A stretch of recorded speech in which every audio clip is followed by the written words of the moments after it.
Welcome to the American Shoulder and Elbow Surgeons podcast. I'm your host, Peter Chalmers, a shoulder and elbow surgeon at the University of Utah in Salt Lake City, and I'm joined today by my co-host, Brian Waterman, a sports and shoulder surgeon at Wake Forest in North Carolina. Brian, how are you? Doing great, Peter. Thanks for having me. Before we get started, I should mention the views expressed in this podcast do not necessarily reflect the views of the American Shoulder and Elbow Surgeons Society, the University of Utah, Wake Forest University, and institutions, any of our guests. So today we are at ASES Specialty at the AAOS annual meeting in San Francisco, and we've invited a few authors on the podcast to discuss their papers. Each of them is going to come on and tell us a little bit about the project that they did, and then we're going to briefly discuss the implications and how it affects our practice going forward. So I hope you'll enjoy these interviews and that they'll give us a little bit of a taste of all the great things happening at Specialty Day. So I'm sitting here with Dr. Joaquin Sanchez-Sotelo from the Mayo Clinic, and he's here to talk to us about his paper, which is Effective Glenosphere Diameter and Lateralization in Primary Reverse Shoulder Arthroplasty, a Randomized Clinical Trial. Joaquin, welcome to the podcast. Thank you very much, Peter. Thank you for having me. So this is a great paper. It's a phenomenal achievement. Randomized clinical trials are so hard to do, so I'm really huge hats off to your group for accomplishing this. Tell us a little bit, what was the impetus for this trial? What made you think to do this study? Well, at the time we initiated the study, we were all trying to understand the value of transitioning from a Gramonte-style prosthesis to a more lateralized construct. And the implant that I migrated to use had multiple lateralization options, and I really didn't know what was best for my patient. Also, pre-planning software seemed to indicate that more lateralization on a larger sphere would provide better outcomes, so we wanted to prove that in real-life orthopedics, so in patients, as opposed to in biomechanical studies or in computer simulations.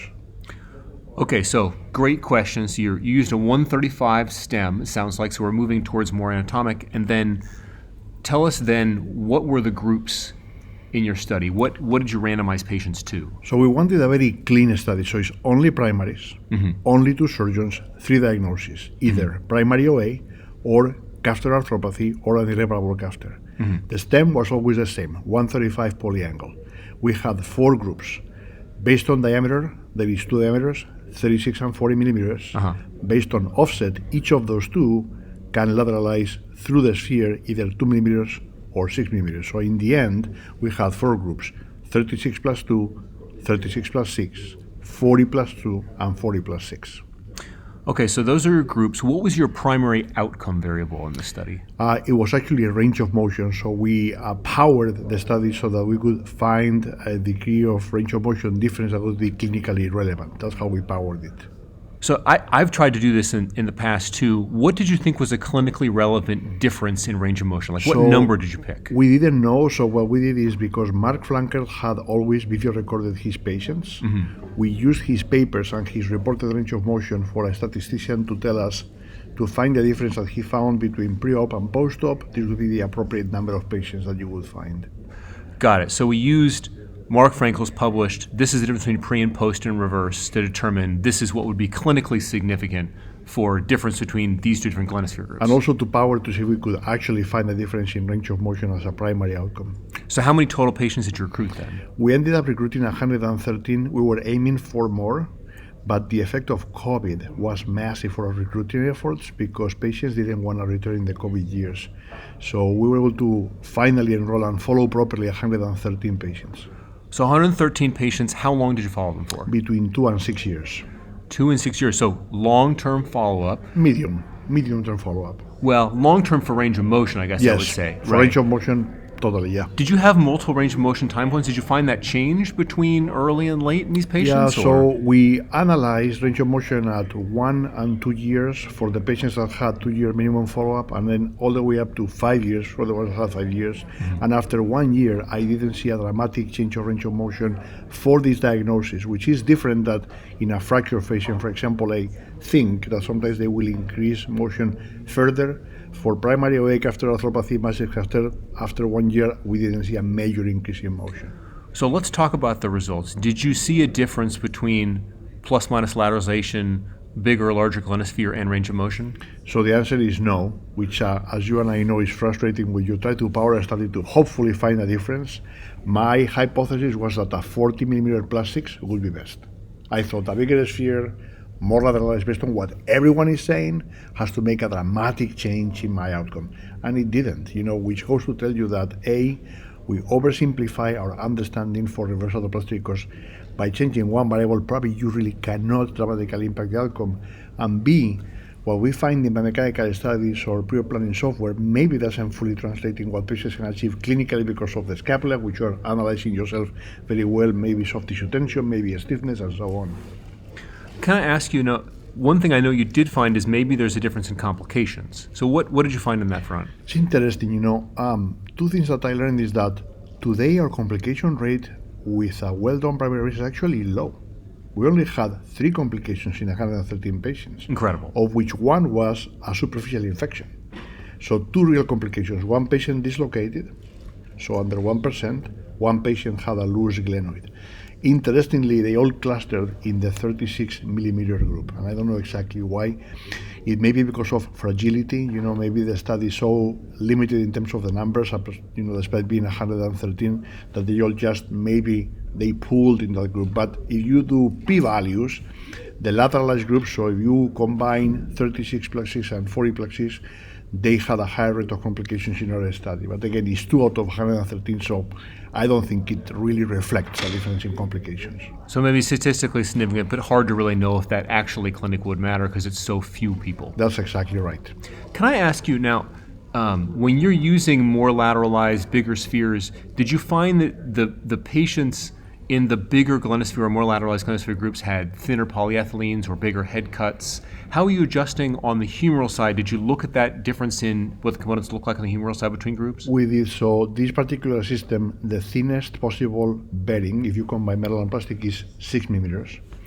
And all the cuts were done exactly at the junction between the humeral head and the infraspinatus, so a slightly lower cut than anatomic, maybe by 1 millimeter. And we didn't use large polyethylenes in the smaller Glenospheres or the other way around. So it was about the same reconstruction on the humeral side for most patients. I think the take-home message from this study is that unlike the anatomic shoulder arthroplasty, the reverse shoulder arthroplasty is a relatively forgiving operation in which actually there is some laxity in the soft tissue that allows you to achieve a good outcome even if you have small differences in terms of millimeters on sphere size lateralization. Do you think that that's accurate? That's accurate, and also from a research perspective, which I know that you and I love, the effort that goes into doing an RCT, you have to be ready for findings that maybe don't satisfy your hypothesis, but it's the best science we can do. Well, congratulations again to your group for this giant accomplishment. Again, even with you underplay the sample size, but I think you and I both know that the difficulty in recruiting that number of patients, that length of follow-up, it'd be very difficult for anyone else to replicate. So I think it's an extremely great accomplishment that I think many people will look back on and reference for years to come. Thank you, Peter. Okay, so I'm sitting here with Brian Grawe from the University of Cincinnati, and he's here to talk about his paper, A Machine Learning Approach to Predicting Rotator Cuff Repair Outcomes. Brian, welcome to the podcast. Thank you, Peter. Thank you for having me. Oh, it's really a pleasure. So tell us, what was the impetus behind this study that you did? I think the impetus behind the study was multifold, but one of the driving factors for myself and my team was trying to better discern how we can deliver a result for a patient that is durable and reliable, so that preoperatively the discussion that's had prior to a surgery that just takes a long time to recover from is honest and fair. Okay, so we have this question, rotator cuff repair, who's going to do well, who's not going to do well. Tell us from that point, what was the data set that you had, or what were the tools you used to collect the data set that you needed? So the data sets that we conglomerated were over a multi-year period. It was over 4 different surgeons that utilized various techniques. And as a result of all these different variables, we really were at a loss for how to analyze the data from a statistical standpoint. And this is where we were able to partner with our engineer colleagues through the College of Engineering. We recently had a new change of leadership at the University of Cincinnati's College of Engineering, and a person was brought in from Purdue University who specializes in predictive modeling utilizing brain-based imaging. And I quickly got to know him and utilize sort of his skill set to transfer that over to the orthopedic realm. And he was able to delineate ways that we can use these non-normally distributed data sets to better discern a result in a predictive manner.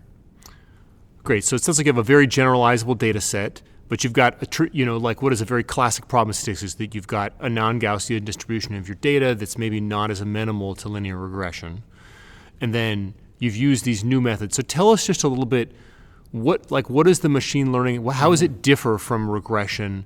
What are the benefits? What are the drawbacks? So I would say a few things. This is sort of my opportunity to thank my co-authors. This was not done in isolation by myself. This was done as a team. We had residents, we had fellows, and we had postdoc fellows that were really doing a lot of the heavy lifting, and I cannot thank them enough. I'll start by just kind of throwing some of the arrows first. A lot of the limitations are going to be based upon the extrinsic factors that we are inputting into the model. Luckily for something like the rotator cuff, we have very predefined things or data points that we know are going to be probably a problem for the patient. Smoking status, tear size, and the whole gamut of things that have already been shown in the literature. The other sort of downside to this type of modeling is sort of the amount of times the systems need to go over the data points to end up teaching themselves. And sort of that is one of our other big limitations. We have a large data set, but I think the question is it large enough? I would say one of the tremendous advantages of utilizing the software that's associated with machine learning, a type of artificial intelligence that I think is going to be the way of the future. Previously our partnerships with engineers were us putting things together and them trying to break it. Now they're going to help us predict how our patients are going to do or how our surgery is going to perform potentially. So these are sort of the major advantages to utilizing computer-based software to help analyze large data sets that, as you mentioned, are not normally distributed. And it sounds like, you've already kind of addressed that maybe you don't have enough patients, but you have over 200 patients in this study, right? I mean, it's from a classic orthopedic study size, it's a large group of patients. Yeah, we were very happy about how many patients we were able to enter into the study initially, because as I mentioned at the outset of the interview here, we were looking at this we were going to do it regular, we were very happy with how many patients we had. We've done a lot of work through our different research teams to collect our data and make sure from both a potential research standpoint and really quality improvement standpoint as well, to make sure we're offering the right surgery at the right time for the right patient in terms of the rotator cuff. So we were proud of the size of that data set, and it was a lot of individuals working together to get the outcome, to get the follow-up from that many patients. Okay, so you've collected the follow-ups, you've got your over 200 patients, you've decided to use machine learning. Now, one of the questions I had for you is how many variables do you put into your model? So how many preoperative or maybe like patient characteristics did you include for every single patient? Yeah, so we looked at patient characteristics, we looked at surgical characteristics, and then we looked at imaging characteristics as well. So in terms of the patient characteristics, we decided to kind of lean on the literature. What did we think would matter? So age, sex, hand dominance, as well as BMI. And then regarding the imaging characteristics, to kind of skip to that, we looked at what we felt were pretty standard things in the literature that when we go to present this data to an audience of orthopedic surgeons, we would include things that they would care about. Tear size, retraction, fatty atrophy, and then the surgical characteristics, again, things that surgeons would care about, the construct, whether it was a single row or a double row, the number of anchors that were input. And then we also did look at range of motion, and the range of motion what was important. It was a driver for how they were doing. And some things wouldn't surprise you. The patients that were in a lot of pain and didn't do as well, actually. So patients that had a very high BMI did not do as well. Patients that smoked, that was a driver for them not achieving MCID following rotator cuff repair. I'll tell you the one interesting thing about this whole process from a clinical standpoint, I kept asking the team, what is the most important clinical driver for this patient and all these factors to achieve MCID. And when you take a step back with the machine learning, it doesn't matter. You don't need to worry about which one factor or two factors really matter. You can input the factors that you think are important. The data can get conglomerated and analyzed, and then it can give you a prediction of whether or not the patient's going to get better, if that makes sense. So it's kind of we usually think of what is the value of each one predictor. You're saying in this case it's more of a global picture. Exactly, and that it took a while for me, because with training and standard research protocols, we're always worried about what's the most important thing, but it doesn't. That doesn't. You're kind of we're thinking about it a little bit differently than how the engineers would think about it when they're teaching us to use this software. Now, I understand you ran a bunch of different models. Yes. And then the thing that I thought was really cool about your presentation is then you kind of said, these are the shared characteristics that all the models identified. Mm-hmm. You've mentioned a couple of them already. So more pain before surgery means less likely the patient is going to do well. Less likely they're going to achieve MCID following repair, correct. Higher BMI, less likely they'll achieve. Yes. Longer symptom duration or lesser symptom duration, more likely? Longer symptom duration. So patient has been hurting for longer is more likely to achieve the MCID. Yes. And then upper subscap tears, that was the one like structural one, like that's the actual tear characteristic. Is that better or worse? So you have a lower likelihood of achieving MCID if you have an upper border subscap tear on MRI. So what's interesting about that is probably over the years, intraoperatively, whether it's me or my partners, we have not paid close enough attention to the MRI, and my theory would be we are under repairing those, and that is why these patients aren't doing as well. Oh, interesting. So not all of those are repaired. Some Correct. of those are maybe things we didn't repair, and then the patients were less likely to achieve it. Yes, because we looked at this it's prospectively collected data, so we did not use any of the sort of intraoperative findings that were not part of the initial surgical plan. So that is just a theory. We are currently, because again, I also like utilizing our own data sets as mini QI projects. So we're going to go in, and the subscap is modifiable. So we can now look back at all these patients that didn't achieve MCID and see if we did do a subscap repair or not. Guy, I love that because there's so much disagreement on the podium as to which subscaps need to be fixed and which do not. Yes. And I think you can show the same picture to different surgeons and get different answers. And this suggests maybe they do need to be repaired, which is there's not a lot of evidence to support that thus far. And I would agree. I undertreated. I'm probably of the four partners. Of the four, I'm probably number 2 in terms of not being aggressive about repairing it. So this is going to be good for me from a QI standpoint. Maybe I do need to be more aggressive when we go back and look at it. Well, I mean, I think that's the really promising thing about AI is maybe we gain insights we could not otherwise gain. Yes. Well, this is great work. What's the next step for you here? So our next step is going to be adding to our data set. That's number 1.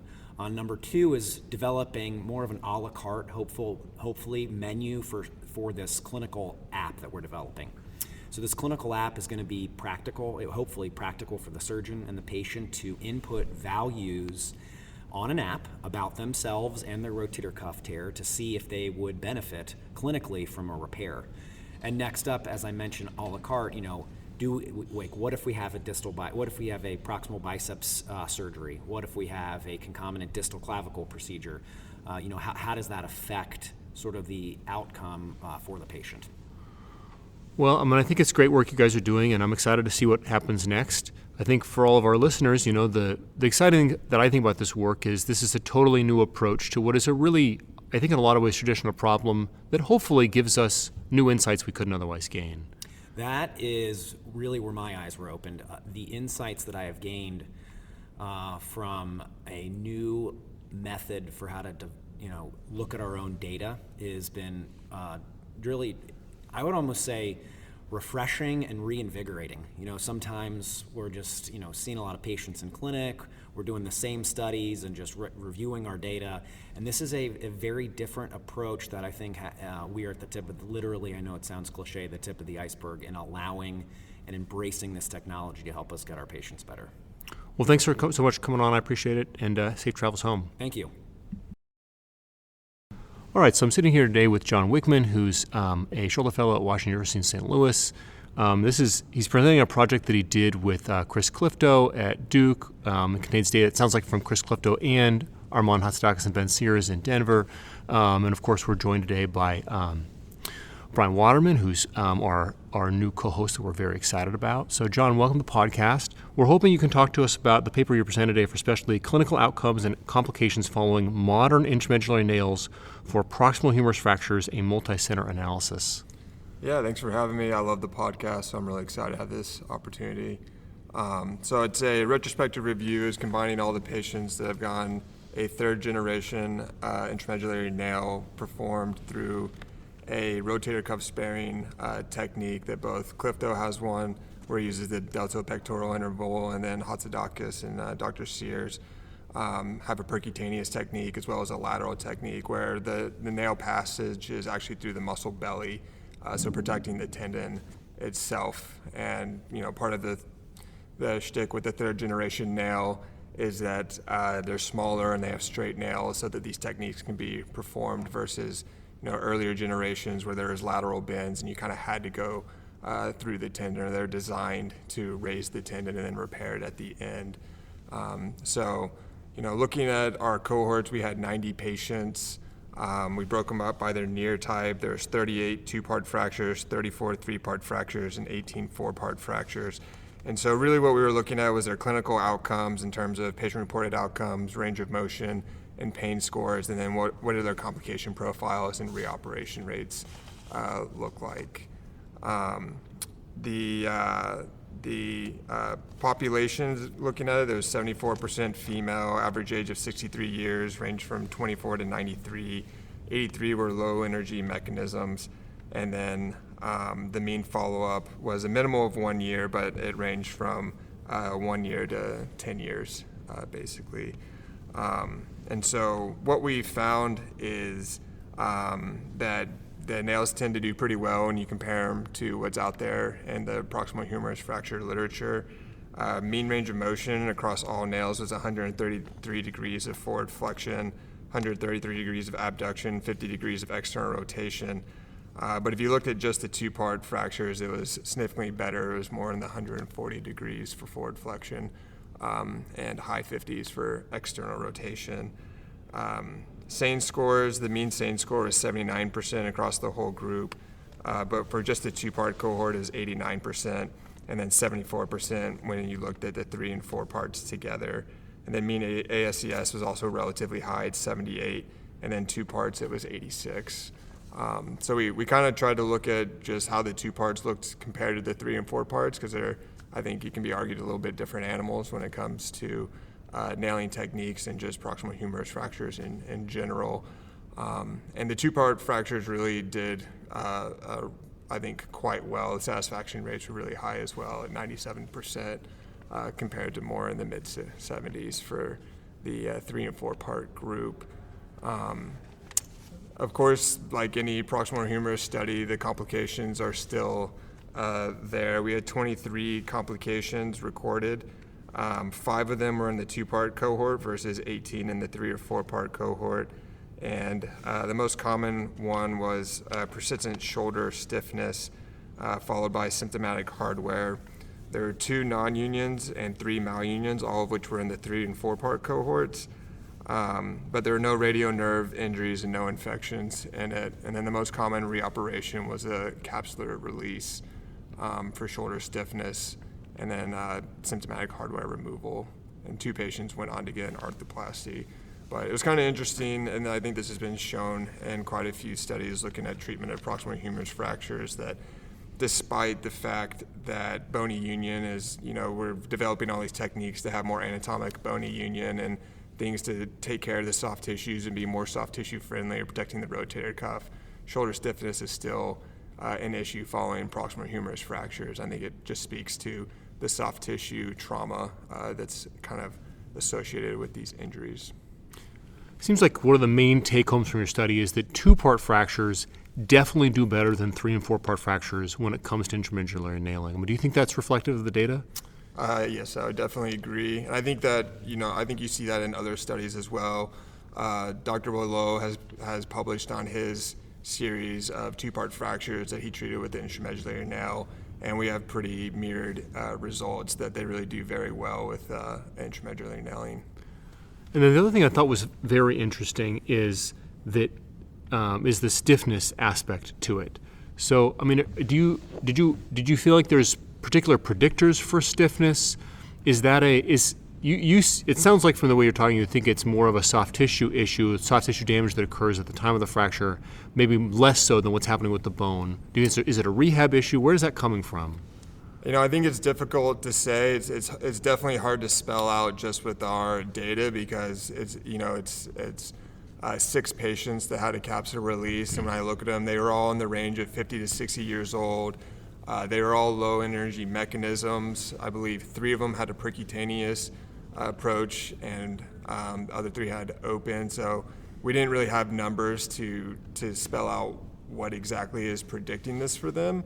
But I think just anecdotally, in the proximal humerus fractures that I've been able to be a part of the surgery of, when you look at the amount of hemorrhagic trauma that is going on in the rotator cuffs and in the capsule and the tissues around it, and just by the fact that we are seeing a lot of studies where the radiographic markers for good bony union we're getting better and better at, but it doesn't really seem to be fully translating into at least the range of motion after surgery or preventing stiffness. So maybe it is the rehab portion, as you were mentioning. So you're in a unique position here. I mean, you've I'm sure watched Jay Keener and Alex Salim and Ben Zmestowski do absolutely beautiful reverses for fractures, and you've seen Chris Clifto do IM nail for 3-4 part fracture. In 6 months, this is going to be your own patient where you'll be on call and the ER will call you and say, we got a guy who fell down. What do you think is your preferred technique now with what you know? If there's a displaced 4-part fracture, do you think that the nail is going to be your go-to, or how do you decide, if the nail really is an option for 4 parts, who's a nail and who's a reverse? I think that's very difficult. I think I'm still definitely learning and developing that. I'm happy that I had exposure to both having understanding of how to do a well-done intramedullary nail and then also how to do a really good reverse, because I think both are good skill sets and good tools to have in my toolbox. I think if one thing I kind of took away from the proximal humerus fracture portion of today's talks, it's that we are still developing, our own ways of figuring out which ones are good to fix and which ones are good to replace. And it seems like bone density and using things like a deltoid tuberosity index to determine what exactly the quality of the bone you have there, if it's going to be amenable to fixing and things like that. So I think, if I think it's going to be fixable, I would like to work towards being able to do a 4-part fracture for nail. I wouldn't jump into that. I think it takes a long time to get that skill set. Probably start with just 2-part fractures. But I think it's a reasonable treatment option for those patients in the right hands. Yeah, great study, John. Who would you preferentially indicate for open reduction and internal fixation with a standard plate screw construct versus intramedullary nail?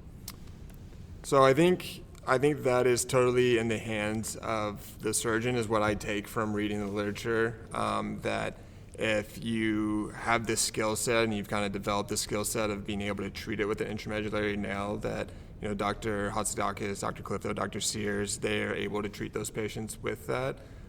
For myself, I'm not at that point yet. I certainly would hope to get there potentially at some point. So, in my own hands, when I'm that person next year, I would probably be looking to plate more, because that's just more experience I've had across all the other attendings outside of Dr. Clifto in my training. Do you have any common denominators on hardware removal? Were there certain screws or positions that were more prominent or symptomatic? Maybe help us walk through that part of your study. Sure. So we had, there's 4 patients that had screw removals, and then 2 patients that had a nail removal for symptomatic hardware. 2 of the patients for screw removals, they are is due to the proximity to the bicipital groove. For the nail removal, one was from a prominent nail, and one was because it went on to a varus malunion, and they ended up taking the nail out because it basically became prominent after it collapsed. I think, in speaking with Dr. Clifto, Dr. Hatzidakis, Dr. Sears, a big takeaway in general for treatment of proximal humerus fractures is it's really hard to get good imaging, and it takes a lot of patience, and it takes a lot of know-how and doing your setup to get really good orthogonal views and to get views that really show you exactly where that hardware is, particularly if you're doing like a percutaneous technique. So I think that's a gigantic part of this is being able to get those images you need. But I think one of the really remarkable things about your study is, it sounds like that was 2 patients out of 90. Did I hear that correctly, that had prominent screws? There's 4 that had screws. There's 2 that I can remember that were in the bicipital groove. The other 2 that had screw removal, I can't remember off the top of my head why they had them. Right. But the number of patients that have screw removal is because the head collapses and the screws become prominent. It sounds like is very, very low. Right. As compared to traditional ORAF, where there's some studies that suggest screw penetration is as many as like 40 or 45%. This is much, much lower. Do you think that's because of the nature of the construct? Do you think AVN is less common? Is that a selection issue with who's getting nails? It's, I think it's likely related. I think it's multifactorial, but I think it is likely at least in part related to the nature of the construct, because the nails, the way that these screws are now designed to go in, and these third generation nails, they're more tuberosity fixation based, and as Dr. Hatzidakis called it, transfixion of the proximal head. So it's less the way that plates are, where it's more of a lateral to medial screw trajectory, and they're getting as much fixation as the head as you can. The nails seem to be more focused kind of on capturing the tuberosities, and the trajectory of those screws is not necessarily into the head itself. It's amazing to see the normalization of the intramedullary construct. When I was in training, this was considered a tool of the devil, and certainly we've seen greater reproducibility of the outcome. So I commend you for sharing your experience with your attendings and experts. As you relate these results to maybe the second procedure that's required, would you rather have an intramedullary construct revised to a reverse? Or would it be a plate screw? Maybe is there any difference between the two? That's an interesting question that probably someone with more experience than me would have a better answer for. I will say I have been a part of taking out one nail, and I've been a part of taking out plates for reverses. I think regardless, sometimes taking out hardware can be really easy, and sometimes taking out hardware can be part of the most frustrating things in surgery. In my small sample size, the nail removal was not particularly difficult. These newer generation nails also, I think, are better thought out in terms of how to get them out than what the earlier ones were. And because there's less, the nails are more narrow, and so there's less press fit fixation kind of into the distal portion. It's quite a bit easier to get them out now. The screws also, because they're captured in a bushing proximally, there's less stripping in terms of just within the bone, because it actually can come out with that bushing. Yeah, I would imagine there would be less stress risers and potentially less risk of secondary fracture, and it already establishes the intramedullary canal, so maybe something interesting to look at moving forward. Well, thanks again for coming on and discussing your paper. I think it's it's one more piece in the pile for how we treat what are, I think, really challenging injuries that we're still struggling to do well with. Obviously, the patients in this study did well, and it's, I think, going to be important in the future to understand the limitations of this technique and the best indications for it. So it sounds like 2-part is the way to go, and we'll move into 3 and 4-part in the hands of talented surgeons, at least for now. That's right. All right, great.